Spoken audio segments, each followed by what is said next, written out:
Let's see here. Oh, of course everything falls out from under me. I'm gonna have to cut that out.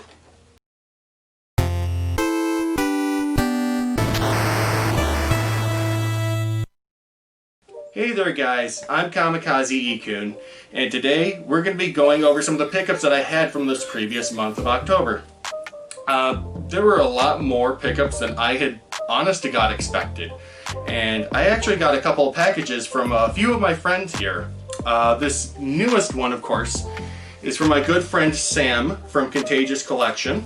If you haven't yet, do check out his channel. Links will be in the description down below.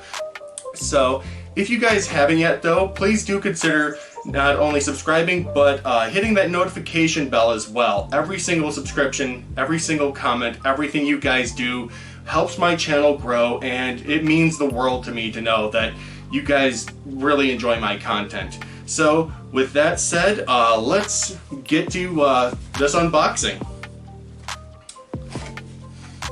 See, now I previously cut this open because, let's be honest, I'm not very good with sharp objects. I don't personally trust myself, so especially doing that on camera, I'm bound to screw up. Oh wow. Oh my goodness. So much stuff in here. So, what is this supposed to be? Oh, okay. So, this first piece that Sam had sent me is, I don't know if we can do a close-up of that or not, but that is, it's called the Bubble Bud, and that is a Blanca from Street Fighter. This looks like it's from the Street Fighter 4 collection. This is definitely going up in my collection for sure. This is awesome. I've never seen these before, so this is definitely new. It looks really awesome too. And it looks like there's another one in here. No. Why would their heads be turned around? But this Bubble Bud is of Sagat. Really awesome character too. I love just how different, weird, and unique these look. And like I said, these kind of things really do make a collection stand out. Now, something here. Oh, dude. Oh, wow, that is really cool. This is a At Games Legends flashback. This has 12 games. Burger Time, what's that say? Burnin' Rubber, Escape It, Frontline, Jungle Hunt, Something Chase, Miss It, Polaris, Shield Shifter, Space Invaders, Space Raid, and Strip Off. Wow, this is really badass. It's like a bunch of Atari games. And it has an HDMI dongle, so I will definitely be streaming this at some point on my channel. This looks really awesome. Oh, I can get it open and everything. Nice. So it comes with a controller, which I assume have all the games built into it. Unless this is what has the games built into it. Oh, this might be. It comes with it's one of those HDMI, kind of like a Fire Stick. That's really cool. And of course the controller plug-in, it looks like. Is it? Or do I plug this in here to power it on? Oh yeah, yeah. So it does need a one of those power outlet to USB converters, but still, it looks really awesome. I really cannot wait to play this. This is gonna be so awesome. Thank you so much, Sam. And it looks like there are two more things here that he sent me. This first one, this is a game I've been looking for, actually, for the NES. It's called Battle of Olympus. It's kind of like a, if you're familiar with games like The Legend of Zelda 2, it's kind of like that, but nowhere near as difficult, which, honestly, that was my only complaint about Zelda 2. It was just too difficult to play, and honestly, I mean, you were just searching all over the place to find, you know, the next quest that you were supposed to go on. So that is really awesome. And oh damn, PlayStation. All right, now this is what I'm talking about. This last piece Sam sent me. It's a game called Project Overkill. Now this is another one I have seen footage of previously, and it's It's like, if you've ever played games like Smash TV, it's kind of like a overhead roundabout shooter. Really awesome game. Obviously comes with the manual. Hang on. He did me a solid here by taping the disc to the tray itself, which honestly I should probably start doing that too, so whenever I ship PlayStation games they don't get all ruined and whatnot. But there's the manual, there's the game. Really awesome, really thankful to have these. Thank you so much, Sam. But anyway, now that we got that, I'm going to show you a couple more games that I picked up this month.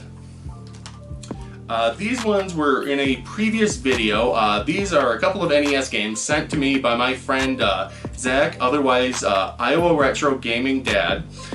Do also check out his channel. Again, that one will also be down in the description below. This first game is 3D World Runner. Now, a couple of these I actually streamed last week, and it's kind of like a if you've ever played Space Harrier, it's kind of like that in a way that, you know, like you have to walk like invertedly, like toward the screen. I don't know, it's strange explaining that because not a lot of games actually did that, but it is very unique. I had trouble figuring out what I was supposed to do, and then I just realized, you know what, just run toward the exit. So that's exactly what I did, but I did not get very far at all. Now this next one I really enjoyed, and that is Trog. Like, if you're familiar with games like Pac-Man, you've pretty much played Trog, but it is an amazing game, and it's definitely worth a playthrough. And now these two, fortunately I have not yet gotten to play, because that would mean I have to plug in the old CRT and get out the light gun. But those two games, of course, Bill Barker's Trick Shooting. Is that what it is? Yeah, Barker Bill's Trick Shooting. Sorry about that, guys. And Gumshoe. Okay, now this month, I don't know what the deal was, but it seemed like everywhere I went, there were games. There were games to purchase, and they were just stupidly cheap. So before I show you that, I'm going to show you a couple of the controllers that I picked up. Just the other day, I found myself another Super Nintendo controller. Now, you can't go wrong with Super Nintendo controllers. Sometimes they break, sometimes they just don't work. You know, things happen. That is what it is, you know? So it's always nice to have spare controllers. Same goes for this. And surprisingly, I do not own this controller. Huge PlayStation fan, do not own a DualShock PlayStation controller, but now I do. I am very happy with this. I do have a like one of those white PS1 controllers with the DualShock, and I also have this like really bad third-party Mad Catz controller. Would not recommend. And then of course, who can resist getting another light gun? I think this is like, I want to say my third or fourth NES light gun. So I'll be playing a lot of Gumshoe and Barker Bill's Trick Shooting. That's for sure. I have no excuse now. I have 3 of those things. So I think what I'm going to do first, I'm going to show you guys some of the games that I had recently picked up. And let's see here. Well, let's start with PlayStation. This first game, I love this game. This was actually the first Tomb Raider game I ever personally owned. And I have to say, this is probably the hardest Tomb Raider game I've ever played. This makes the other two look very basic by comparison. It is a very challenging game, and I've probably maybe gotten to like the 3rd or 4th stage before just giving up on this game altogether. It's hard, but it is a fairly decent game if you're up for a challenge. Now this next game is one I did not have. I actually played this originally on the Nintendo 64, so when I saw this on the PlayStation, San Francisco Rush Extreme Racing, I had to have it. Like, this game was so much fun. We had so much time spent playing this game, and you know, I do love racing games. The more realistic they become, though, the less interested I am, but these ones have just enough to where they can keep my attention, and honestly, I had a really good time with any of the San Francisco Rush games. They're great. It's nowhere near as good, obviously, as the arcade version, but you know what? It's still a fun game. Alright, you know what? Let's see here. Alright, next we have Super Monkey Ball Step and Roll. This is for the Wii. I'm not necessarily the biggest Monkey Ball fan, but these games are a lot of fun. I recently just played the first one on the GameCube, and I had a great time. I have not played any of the Wii ones, and I have this, and there is another one I cannot remember the name of for the life of me, but these are still really awesome games. I really enjoy them. Super cheap too. Like if you were to buy this online, they usually go for between like $10 to $15. Do get yourself a copy of Super Monkey Ball. Really awesome series. I'm just going to show these off. Pokemon Fire Red. I don't have any experience with this one to be honest. I played the original Pokemon Red, and then, you know, as time went on, I later on acquired Fire Red just in a random lot of games. Again, I've not played these ones. I hear they're really good. There's a few updates to them from the original Pokemon games. So that was really awesome. Still can't believe I found that. But then this other one was in that lot. And this is a game I did not have. And that is Pokemon Crystal. And no, I am not looking to trade it.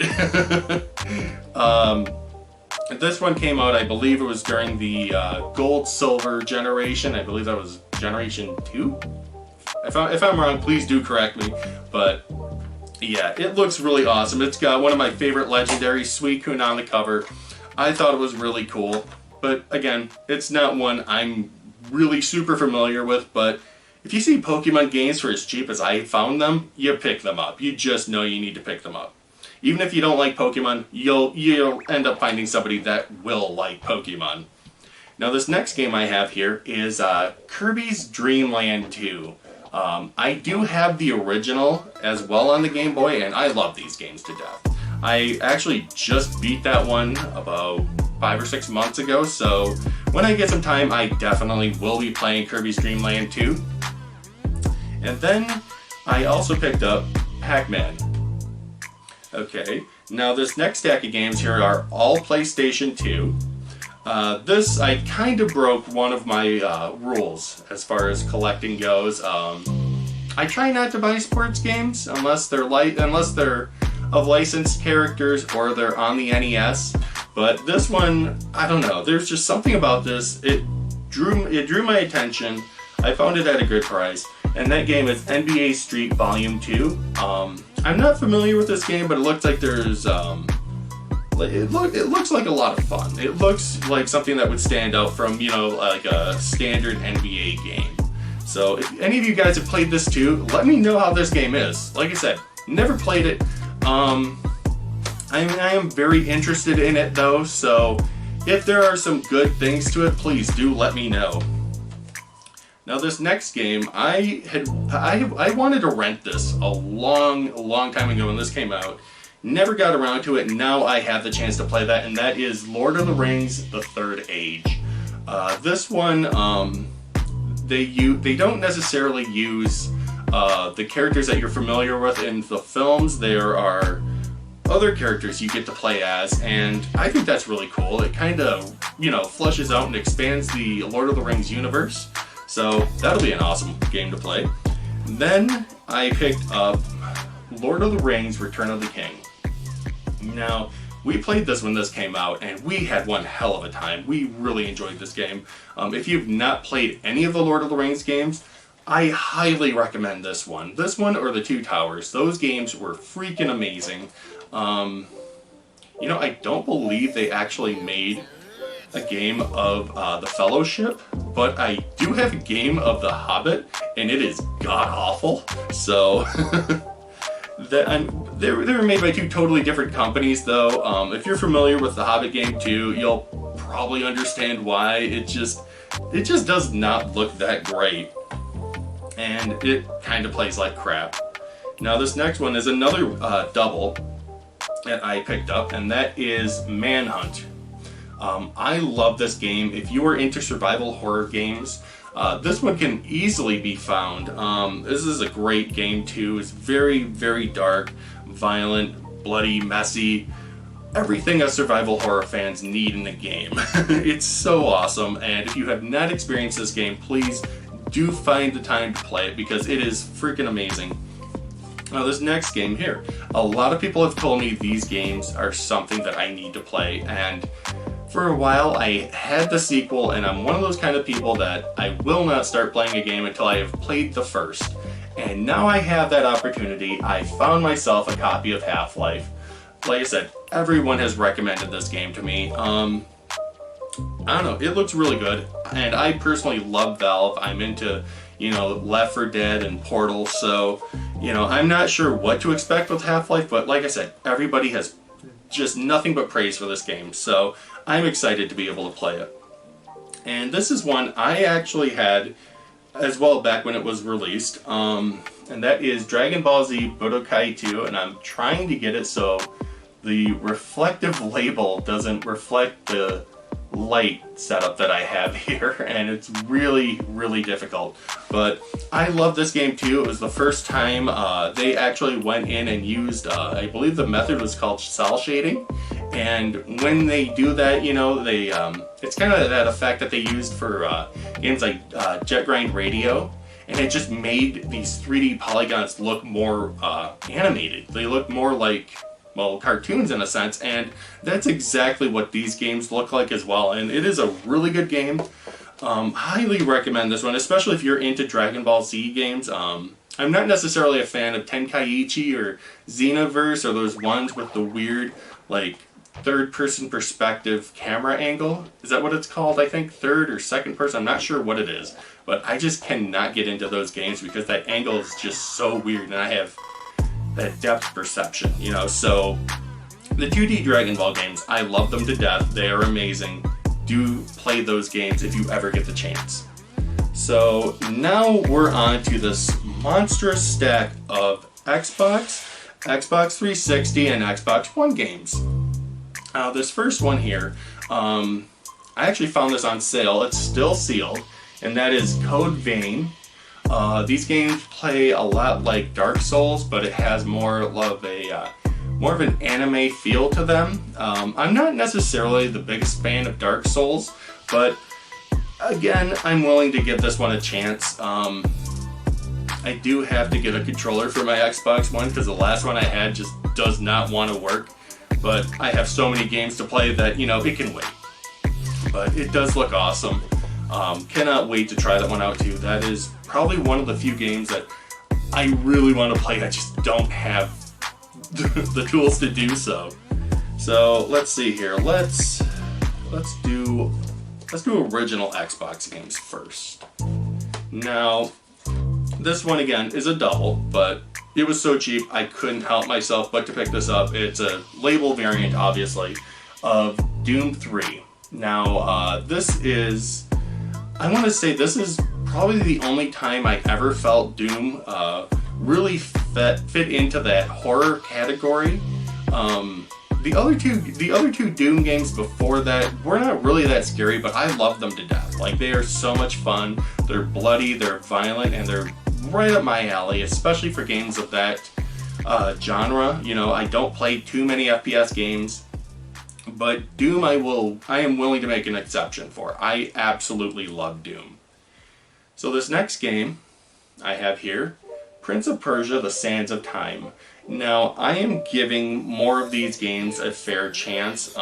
Games like Prince of Persia, Splinter Cell, and Assassin's Creed. Recently, well, not really recently, over the past, I want to say 10 years or so, I just outright boycotted Ubisoft games altogether because I just felt the quality of their games just were not that great, I think the last one I had played prior to this was Rainbow Six on the N64, and I was just like, dude, I'm done. Like, that game, and I believe it was the original Splinter Cell, I played that, and I just did not like that game. So after that, I was just like, you know what, I'm done. I don't want to give these guys any more opportunities to screw me out of money. But after playing the original Assassin's Creed, I'm like, you know what? Let's give it a shot. Let's give them a chance. If there's anything you guys have to say about this game, any kind of praise, please do leave comments down below about Prince of Persia. This is my first time actually getting into Prince of Persia. I know I picked up one recently on the PS3 as well, but you know, that came in with a lot of games, so I was like, I'll just throw it in there. What the hell, why not? Now, this game I am very excited for. I play a lot of, I own quite a few of these games. Did not realize they had one on the original Xbox, and that is Tenchu Return from Darkness. I absolutely love the character Rikimaru, and I love the fact it's a stealth ninja game. Like, that is the perfect kind of ninja game that we need here, because there are not that many. I mean, yeah, there's Ninja Gaiden, but that's more of a brawling game, more of a beat 'em up. This one, you know, you have to sneak around, otherwise these guys will group up and they'll kill you. But then again, I mean, if you're good enough, if you have those kinds of skills, I mean, you could just walk right into a room and just take out everyone. But it does take some time, and obviously I'm more into sneaking. I love doing those sneak kills. They feel just so satisfying, and I absolutely love doing that. So this next game, also for the Xbox, is Indiana Jones and the Emperor's Tomb. I've never played this either. I've heard about this from time to time, but you know, I didn't realize there were Indiana Jones games on the Xbox too, and I'm learning a lot of things about the original Xbox, like how many different ports of games there are from like Capcom, Konami, all these titles that I absolutely love have enhanced ports on the Xbox, so that's definitely something I will be checking out in the days to come. But this looks like a really awesome game. I do love classic LucasArts games, and I can't wait to play it. I love the Indiana Jones movies, and that one definitely seems to be the kind of game that I need to play at this moment in time. So now let's jump into the Xbox 360. Now, I already have this game on the PlayStation 3, but there's nothing wrong with having another copy on a different console, and that game is Lost Planet 2. Now, this is my favorite Lost Planet game, and it's really a shame that nobody ever talks about these games, because it's basically, I want to say, like, kind of like Monster Hunter meets, like, what's that game? Like Armored Core. Like, you're using mechs, guns, weapons to take out these giant monsters. And again, nobody ever talks about these games, and I have no idea why that is. Now, this one I just picked up on a whim. I have no idea if this game will be good or not, but that is the First Templar. If any of you guys have played that, please let me know about it. Let me know if it's good, if it's bad. I don't know. I don't have much to say about this.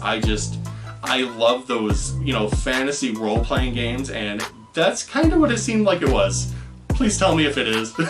Like, if it's not, if it's like a strategy game or whatever, please let me know. This one too is another title I have on the PlayStation 3, but again, I didn't see any harm in not having this on the 360, and that is Portal 2. You know, much like when I was talking about Half-Life, I absolutely love Valve games. And Portal 2 was definitely, it had something to do with that. Like, I really enjoyed Portal 2. You know, especially if you got a friend, have a couple beers, this game is amazing. Like, you will absolutely have a great time with that. And then I finally found this game. Now I can play it to completion, and that is Fable 2. Now, I have Fable 1, 3, and I believe it's called Fable Journey on the Kinect. I'm not sure if there are any other Fable games. Do let me know if there are, because I would love to get a full set of Fable games. But this is something that I really want to play all the way through. I really enjoyed the original Fable, and I love the fact that, you know, it's one of the first games that really allowed you to have those branching paths between good and evil. Now, the last few things here, I also found a crap ton of handhelds. This first one here, though, is the Nintendo DS, and I believe this was a redesign of the original. It still does have the Game Boy Advance port on here, which is nice because to me, this is the best way to play Game Boy Advance games because of the fact that the screen is a lot brighter, and honestly, I love just that feel of this. You know, it feels like you're holding an NES controller, and you know, while yes, they did have Game Boy Advances that were like that, you know, they didn't have any backlighting, so that kind of sucked. Now this next one, of course, I was just talking about that too, is another Game Boy Advance. This one, of course, is I think it's a transparent purple one. I'm not quite sure what the actual official color of this was, but again, found this super cheap, so I figured why not add another Game Boy Advance to my collection. Now these last two, one of these I do not own yet, and that is the I found a yellow Game Boy Pocket. I do not have Game Boy Pocket, and this was the only Game Boy other than the Japanese exclusive Game Boy Light, which I don't think I'm ever going to find that locally. So as far as an American collection goes, yes, I do have every single Game Boy now, which is pretty freaking awesome. And then I also found a teal colored Game Boy Color. Now I have another Game Boy Color which is kind of like same color as the Game Boy Advance. It's one of those weird 90s transparent purple designs. I thought looked really cool, but I'm really digging the teal. So my throat's starting to get sore from all the talking that I've just done, so I'm going to cut out of this video. Thank you guys though for sticking around and staying till the end and checking out all these pickups that I made, you know, in the month of October. I honest to God did not expect this much stuff. You know, normally I don't even get nearly half of that. So, you know, some amazing finds, some awesome pickups. So again, thank you guys for everything you do, you know, sticking around and supporting my channel. And I guess until next time, guys, thank you for watching.